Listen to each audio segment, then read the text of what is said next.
Let's gaze indaba 1KZNTV uyifundela wasamkeriswa kaNqulunga angikubingelele ke mbukeli nazi ke ehamba phambili osukwini namhlanje. Undunankulu Uvule Kabusha Inkampani Yezimoto Sikhumbula Isibhicongo Sasemarikana kanti uDuma uzongenelela ke exazululweni kobugebengu.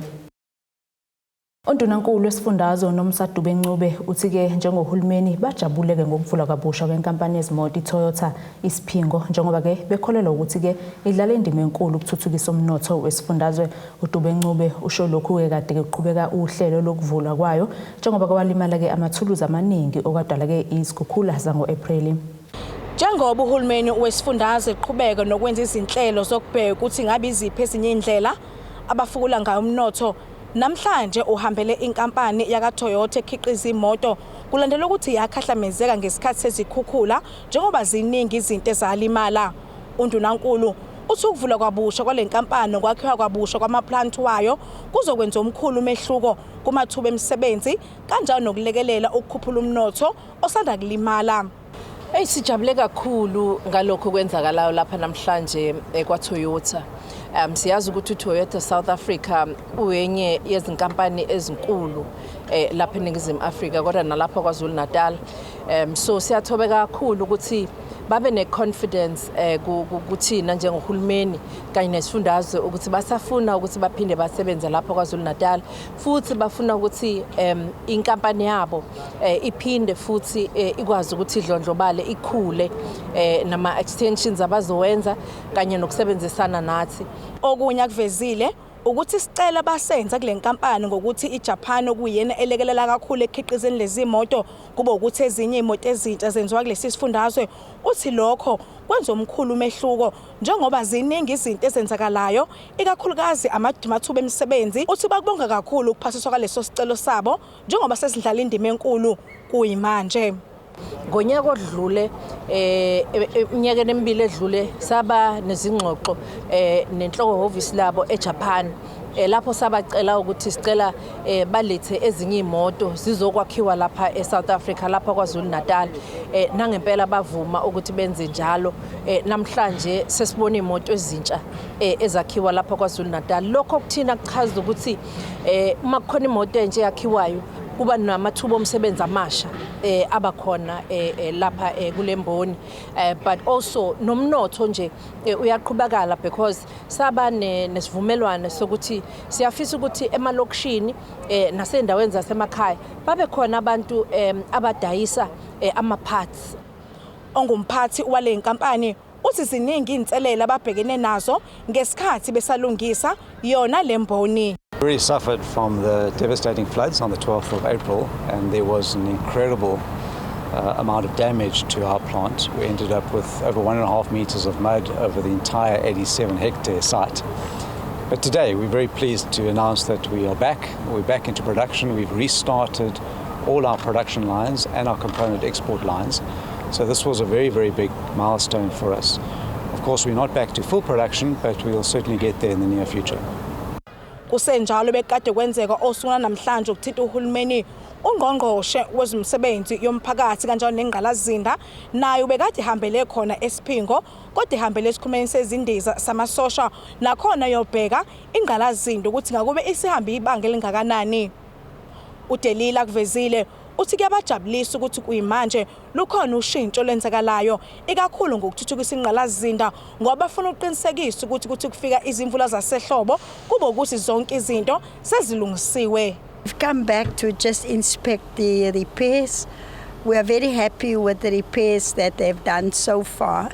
There's still some work outstanding, but we are also concerned that the summer rains for KZN will be coming, and we would like to see preparation work being done before that.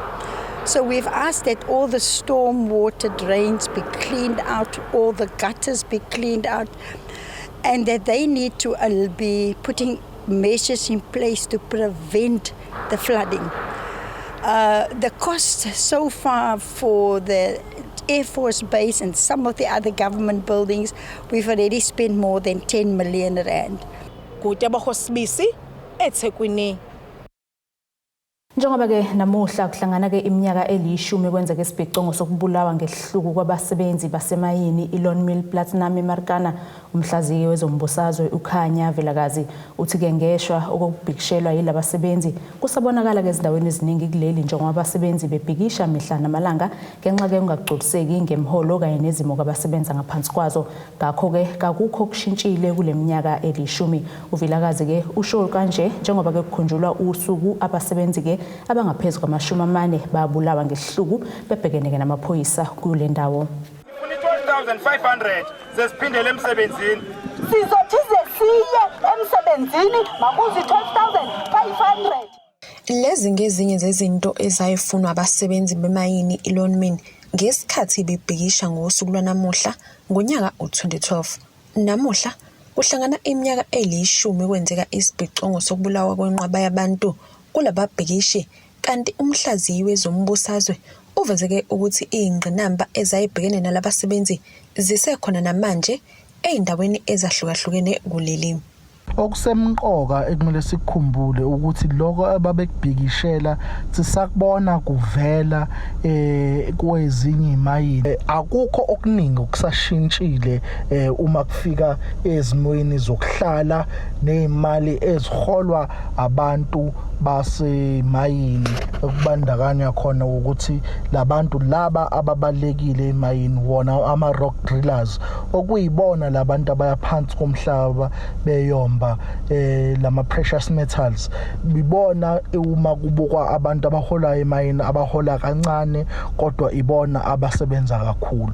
So lokho kukodwa kusatshengisa ukuthi lokho kwenzeka eminyakeni e10 edlule of ukuthi abasebenzi babhikishele imfuno zabo nezimo zokusebenza zibe ngcono, ukuthi namhlanje izimo zisafana, izinto eziningi azikakashintshi.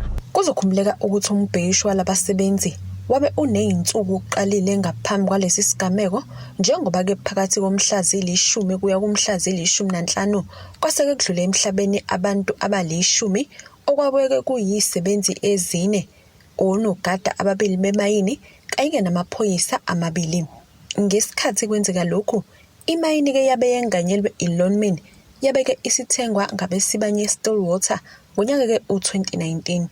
Kubukwe ukuthi loyo osengumengameli wakulelo Cyril Ramaphosa owabeke engumqondisi khona lapha wakhipha ke umyalelo wokuba amaphoyisa enze konke okusemandleni ukuhlakaza isixuku sababhekishi. Kukhona i-email ayithumelela ukutheni inkinga lezi ezazenzeka eLone Mill wayefisa njenge-shareholder ukuthi zisheshe iphele ngenxa yokuthi yayivimba ukukhiqizwa kokugujwa nokukhiqizwa kwayo Inkampani.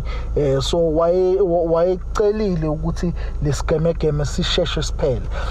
Abantu ababe interpretator babethi yona leyo email iyona eyadala oyagunyaza amaphoyisa ukuthi athathe inquma ayithatha ngalelo suku ukuthi balimaze abantu.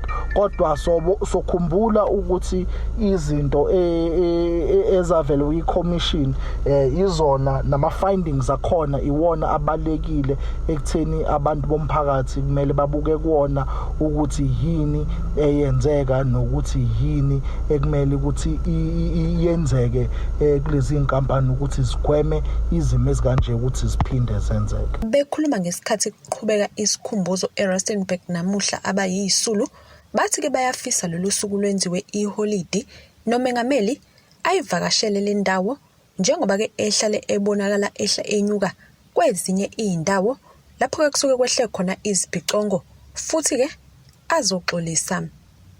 Indabeni 1KZNTV kube kuntombi khona Mvubu eThekwini. Njengoba ke zilokhu zinyuke njalo izigameko zokubulawa kwabantu kanye nokuhlukunyezwa kwabantu besifazane nezingane endaweni yasezinqoleni, ungqongqoshe ke wezokuthuthukiswa komnotho ezokuvakasha kanye nezemvelo esifundazweni uSiboniso Duma uthembise ke ungenelela banqande ke ubugebengu kule ndawo. Umthombeni ke ukusho lokho ekhuluma neziko lezindaba ngesikhathi ke ehambele inkonzo abapostoli abayi12 ebibanjelwe ke enkundleni ezemidlalo emshweshwe ezinqolweni ugweneni seningizimu.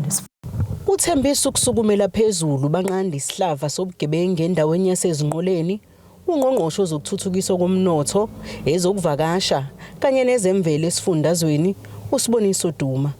Lokhu kusho ngesikhathi ehambela inkonzo yabapostoli abayi12 yokubonga ebibanjelwe enkundleni yezemidlalo eMshweshwe ezinqoleni ogwini seningizimu nesifundazwe KwaZulu-Natal. Into nobugebengu sizofika siyicluster ezobe iholwa uPremier nami ke nobaba uHlomuka entweni yobugebengu kodwa sifuna ukuthi sibe ne-workshop enkulu esoyenza in form of imbizo wabiza bonke abantu abasha for amathuba omsebenzi into ezolimo kubalekile uqala sithole ukuthi yamanzi ihamba kanjani. Kuzokhumbuleka ukuthi indawo yasezinqoleni kuyabasematheni ngembhikisho lapho umphakathi ubhikishela ungabi khona kwamanzi. Umthombeni uthi bazahlangana nongqongqoshe babhunga udaba lokulungiswa kwenqala sizinda engaphansi kwesifunda ugu njengoba besezinhlelweni zokwakha amadama amabili. Sisekhona isimo fanele sesilungisa ukuthi ugu kufanele ilungise ibulk infrastructure. Siyobona nongqongqoshe ngolesibili siyakuona azowakhiwa amadama u2 elinye laseMkhomazi elinye laseMthavuna so cani lokho kuzolekelela ukwenza isimo sibe right.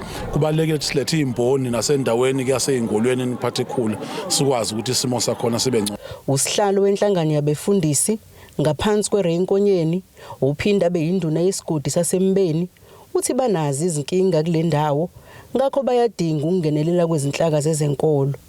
Kanti uthi unethemba lokuthi ukuhambela kwangqongqoshe kule ndawo uzoqhamuka neqhinga lokufukula intsha.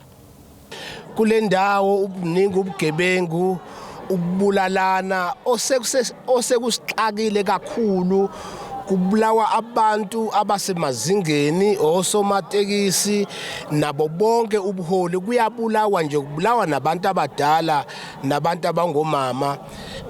Sithi siyawucela umthandazo kakhulu besingajabula ukuthi ngoba enye into eyenza ukuthi ubugebengu bunganciphi ingenxa yabantu abangasebenzi. Uma abantu bethu benganxenxwa bafundiswe ukuthi bangangena kanjani kwezomnotho isimo sokugebengu singancipha kakhulu.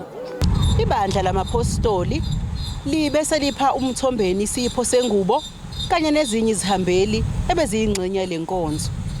Ezindabeni ze1KZNTV kubikuza Mando Sicele ngisezinqoleni eMshweshwe.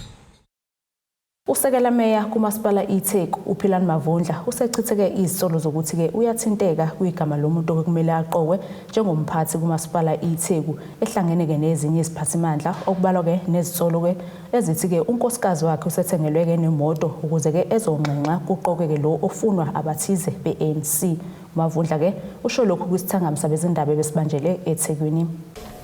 Emva komhlangano abenawo nomeya weTheku uPhilani Mavundla ngosekela meya obuthinta ongena kwe-email ethinta izinsolo zokuthi kukhona ukwazana nakho nomunye bekhona kulabo bebekade benziwa inhlelo khona ubese bezithangamsa bezindaba osukana namhlanje uzochaza kabanzi mayelana nento eyenzakalile. Papa Mavundla mhlawumbe uma ungake usichazele yini le kulomhlangano lo othube nawo nomeya abenikade nikhuluma ngayo?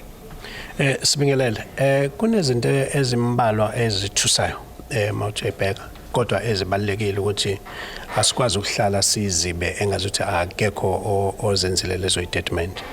Encwadini email esayithola leyo email ichaza ukuthi elinye lomlungu wemndeni wami okunkosikazi uthengelwe unyenyavu lemoto ethengelwa ilabo abazama ukuthi banginxenxe ukuthi ngiqinisekise ukuthi ucity manager kufanele aqashwe uyena uyaqashwa. Kuphinde ke futhi kube nezinkulumo ezithi kuneyinkampani zaseGoli eziwu9 eseyiqashiwe kamasipala zenze umsebenzi ngenjongo yokuthi kuxhaseke iqembu lami makufika u2024 siya okhethweni.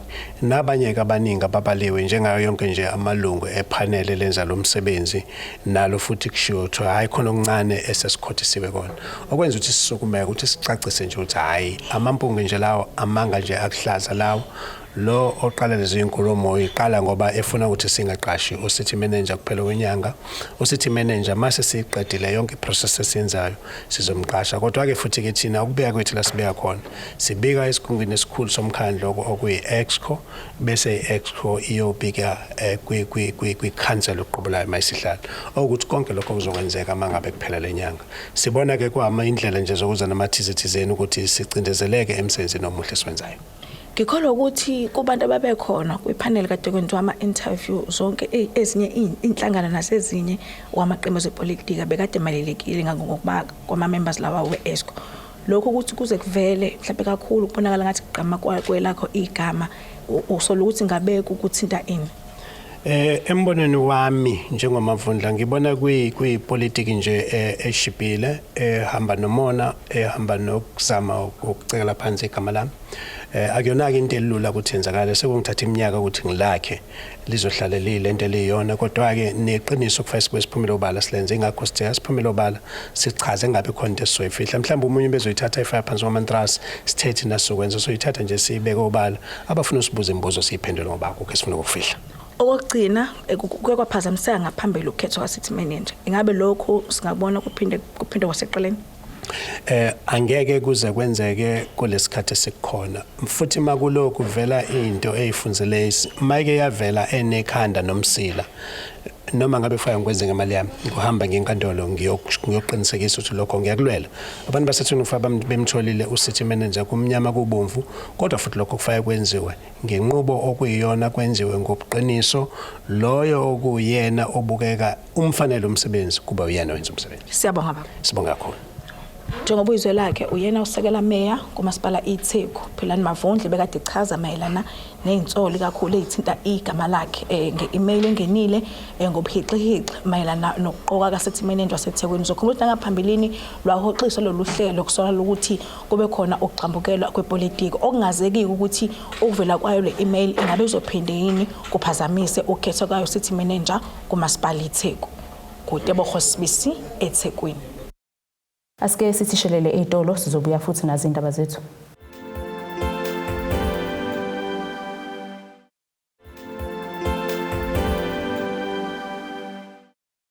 Asikwamukele ngembukeli usabukele zona indaba ze1KZNTV nazike ihamba phambili osukwini namhlanje. Undunankulu Uvule Kabusha Inkampani Yezimoto Sikhumbula Isibhicongo Sasemarikana kanti uDuma uzongenelela ke exazululweni kobugebengu. Uthukuthele ugane unwabo umphakathi wasegama lakhe kuward 28 ogona seningizimu nesifundazwe KwaZulu-Natal ukhala ke ngongabi nawo ugesi amasonto amane nabathi ke babolelo ke impahla kuyisiqandisi ilungu lomphakathi Nkosinathi Mbili uthi ke side lesi sikhathi bengenawo ugesi kanti ke ikhansela la kule ward alolusukumeli udaba labo ekhuluma ke neziko lezindaba umbili uthi ke ingakho bethatha isinqumo sokubamba ke lo mbhikisho nokuyiyona ndlela abazwakelisa ngayo ukuhlupheka kwabo. Umphakathi wasegama lakhe kuward 28 ogwini seningizimu nesifundazwe KwaZulu-Natal uthukuthele wavala thaqa yonke imigaqo engenela kuleli lokishi bekhala ngokungabi nawo ugesi amasonto amane. Ilunga lomphakathi likhala ngokuthi ikhansela la kule ward alilisukumeli phezulu udaba labo longabi nawo ugesi. Uthi ngakho namhlanje bethatha isinqumo sokuthi babhikishe bavale yonke imigaqo engenela kuleli lokishi. Tholakala monga libuza nalo manje lacala ufika kwa28 usasizikhala nezicelo ngabe liqambela amanga izokhala ngogesi yosenesikhathi mhlawumbe singango 3 weeks to inyanga owasambela so samile ufuna escom bathi isigubhu zesaregistiwe cancela litholakali inewithi abantu abanye bagcina sebefoja izigubhu bephambanisa olayini uzibakwazi uba nogesi because abanye banamabhizinisi abanye banezingane ezincane ezifunda o-matric ezingakwazi ukufunda ngamakhandlela so samile lehlanu uxhumana nabo bathi manje bazobuyisa ugesi namhlanje kwamanje izolo bangafiki kwangabikho notice futhi enshoyo ukuthi kwenzakalani so umphakathi udiniwe ke njengoba sikanje and asizukhamba ugesi uzubuye because seziningi izikhalo sizicela singafinyeleli kuthina njengomphakathi. Ikhansela la kule ward liziphendulela ngalezi zinsolo zokungalisukumeli phezulu udaba la gesi liphawule kanje. Miningi imhlangano sibe nayo nomphakathi, miningi imhlangano sibe nayo no-Eskom. Kodwa okukhulu kakhulu ukuthi uEskom One, uvale ugesi ngoba uyasindwa. Ama-transformer yasindwa. Ngesikhathi uqala abantu babe inamba ethize, manje leyo namba seyiphindeke kathathu. Kodwa ababhalisiwe labantu abaphakathi lapho abangenile ukuzinamba iphindeke kathathu. So akazi manje uyasikoma ukuthi bangakho abantu ekuyibona abasebenzisa la ma-transform. Ngakho kufanele enze i-audit ukuze abone ukuthi uma kufuneka ayi-upgrade i-transformer ayi-upgrade. Kodwa akakwazi ukuyi-upgrade engazi ukuthi bangakho abantu. Ezindabeni ze-1KZNTV kubika uZamando Sicele ngisegama lakhe. Ukhathazekile-ke umphakathi wasenhlungwane Olundi enyakatho nelikaMthaniya ngezilwane ezeqe esiqiwini ehlushwe eMfolozi Park zizochanasa phakathi kwemizi. Lo mphakathi-ke uvaletha qa umgwaqo obheke kulesi siqiwi ngenhloso yokuzwakalisa-ke izimvo zawo kulandela-ke izigameko eziningi zokweqa kwalezi zilwane. Esinye-ke salezi igameko yilapho-ke ubhejane ungene khona egcekeni lomuzi wakwaMpele wafike walimaza kabi umuntu wesifazane owabeke ezihambela nje egcekeni. Selokhu siqhubeke njalo esililo kubantu basenhlungwane Olundi ngezilwane zasendla bathi sezihlala nabo emphakathini. Umbuyiselo Buthelezwe induna yasenqulwane nongomunye wabafuyi uthi sebesaba nokuya emahlathini beyolanda imfuyo yabo ngenxa yezilwane ezeqe esiqiwini zilimaze abantu. Kunabantu abalimele balinzwe izizingwa. Masikhulumisana isiqiwi asibambisana nomphakathi simasidababiye abavuma ukubiya esiqiwini sikukaningi ke sikhuluma sibuya naphakathi eqiwini ukukhulunywa nabo hayi asimukeleki asikwazi ukuhamba emahlathini manje sifuna imfuyo esinayo emakhaya saba amabhubesi sisaba izingwe saba indlovu asiphephile isila isiqiwi. Ungcwele Buthelezwe ngomunye wababhikisha kade bevale umgwaqo obheke esiqiwini ehlushwe eMfolozi Park uthi ungqongqoshe wezokuthuthukiswa komnotho ezokuvakasha kanye nezemvelo kulesifundazwe uSiboniso Duma kufanele engenelele kulolu daba iqhubeke lapho kwashiya khona uRavi Pillay.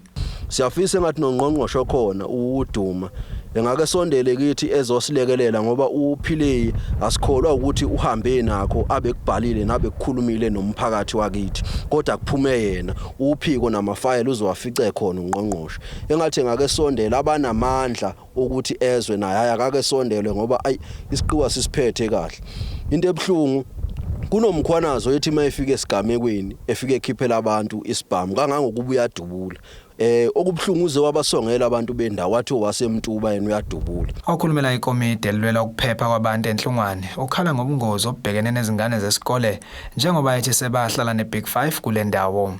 Njengoba nibuka la iyona ndawo le esike sahlangabezana nenkinga yokuthi kuphume imkhome ewu2 la yaxoba khona abantu ikakhulukazi usisi wakaMpele. Okubhlungu kakhulu ukuthi thina sesumphakathi osuphila neBig 5. Okubhlungu kakhulu indawo lena enezingane zesikole indawo lena enesikole la thina njengomphakathi asaphephile.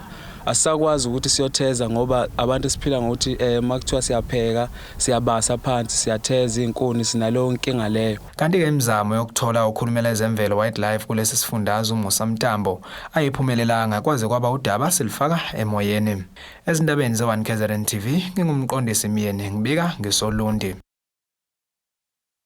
Iqembu lezepolitiki lamakholwa iACDP ibambeke inkonfa yosuku olulodwa ukukhetha kobuholi obusha besifundazwe KwaZulu-Natal. Le nkonfa ebisemfolozi TVET College ibihanjeleke na umengameli waleli qembu Kenneth Meshu nobe sethula inkulumo yakhe nalapho egcizelele khona ukuthi ke laba bakhethiwe ukuthi bahole lenhlangano bangakhohlwa ukuthi ke bayinhlangano yamakholwa ngakho ke ipolitiki yabo kumele yehluke kweyamanye amaqembu angenaye uNkulunkulu. Iqembu lepolitiki lamakholwa ACDP ibambeke inkonfa yayo yokukhetha ubuholi obusha kulesi sifundazwe. Le nkonfa yosuku olulodwa ihambe kahle ke ayibanganazibe njengoba kukhethwe Kabusha ubuholi balesi qembu. Ekhuluma ke ethula ke inkulumo yakhe ngokusemthethweni umengameli walenhlangano umfundisi Kenneth Meshu uthi ke isifundazwe saKwaZulu-Natal isibuka ke kuyise sihamba phambili ngokubulawa kwesopolitiki ngakho ke ubuholi obusha baleli qembu kumele bengakhohlwa ke ukubeka umkhuleko phambili nokuyiyona ke into eyobavikela ezintweni ezimbi. The politics in KZN is a bit different from the politics in other provinces. Intolerance is higher in this province than other places. That is why when I propose a few things to observe, I'm going to start by saying, please be prayerful for protection. There is a lot of witchcraft in politics. For you to overcome, you must be a man and a woman of prayer. Umeshu uqhubeka ukuthi ke iACDP inhlangano yamakholwa ayifanike nezinye izihlangano noma amaqembu ezepolitiki ngakho ke kumele kuhlezi kuyisikhumbuzo sabo ukuze ke bahole ngobuqotho. Remember, you are a Christian political party. Your politics should be different from the other groups that don't know God. If you came from the ANC, this is not ANC. Came from the EFF, this is not EFF. Others are not concerned about what the scriptures are saying. We are concerned about what the scriptures are saying. Njengoba ke buholi baleli qembu bukhethwe Kabusha, lo ke bevele ngumholi waleli qembu KwaZulu-Natal umfundisi Eric Manqele uphinde ke wakhethwa ngokungaphikiswa uthi ke kuleminyaka emihlanu ngumholi umkhulu kumehluka sewenzile kuleli qembu njengoba ke sebenamakhansela eACDP ayishakalombili futhi ke liya ngokudlondlobala leli qembu usuku nosuku. Nibonile ukuthi kwi conference edlule sasinamakansela amabili kuphela kuACDP kodwa nibonile kulokhu ukuthi ngiphakamisa amakhansela angu 8 for the first time emlandweni weACDP KwaZulu-Natal. Ngakho ke sizodlondlobala, siyakhula, siyaphambili, sizoyicontext election ka2024. Abantu abathi ACDP iyeza isifikile futhi ayidlali. Asiphinde sithishelele etolo sobuya futhi siqhubeke nazo indaba zethu.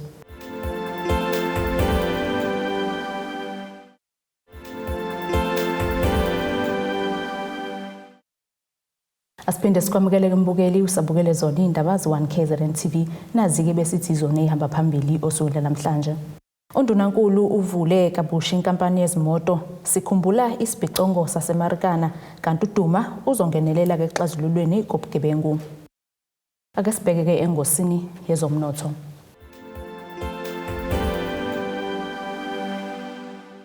Irandi lu-16.51 maqhathaniswa nedola semelika libo 19.86 maqhathaniswa nopondo waseBritain libo 16.73 maqhathaniswa ne-euro igolide lona libo $1,778.18 ounce kuthwala ongahluziwe ubo $95.10 umphongolo. Ake sibheke ke engosini yezemidlalo.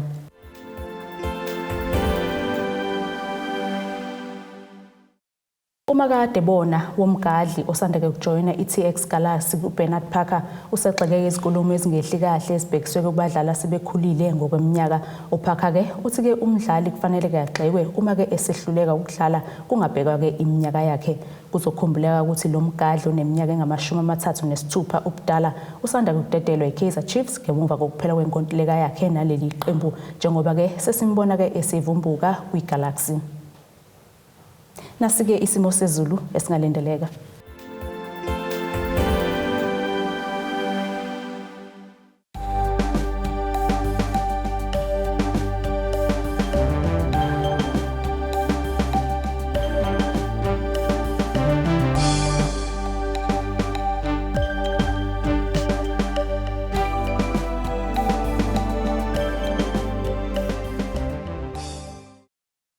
Bukeleke ziyaguqa bese kuphathele zona osukwini namhlanje mina nawe sihlangane futhi ngesikhathi esilandelayo sale kahle emakhaya.